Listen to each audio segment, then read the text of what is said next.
Ma'am Miles, Oh, ano po to, ma'am? full height pantry. As nakikita mo dito sa design. Wow, Mag-check ganda. tayo. Eh, nasan si sir? Andun. Ay, uy, si sir.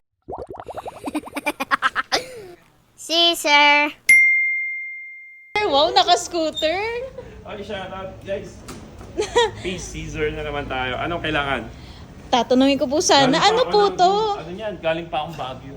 Wow, Shout out ng moto, napakagandang... Nakarating siya. kaya nga, ang ganda.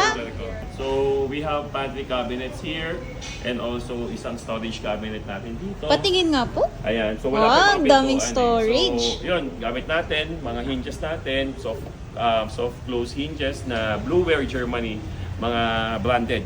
Uy, Okay, grabe. tapos syempre, Miles, ano ba to? Ilang layers to? 4 layers, di ba?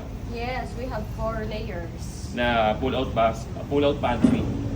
Ayan. So, hindi pa Uy. nalalagay yung mga door face eh. So, Actually, lahat may yan ilaw soft to, motion.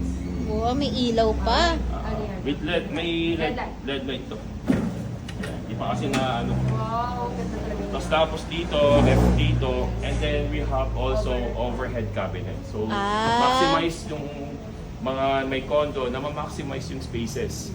So, lahat yan ginagamit. Kung mapapansin mo, bakit mayroon dito tapyas? Kasi may ano yan eh, may beam. May beam. May beam. Oh, Okay. grabe. So, Sobrang lahat na customized talaga to, sir. Kaya customized, talagang fit talaga to sa mga unit nyo, sa mga bahay, condo, or Uy! offices, or mga anong kailangan mo, basta storage solution, choose excellent yan, di ba?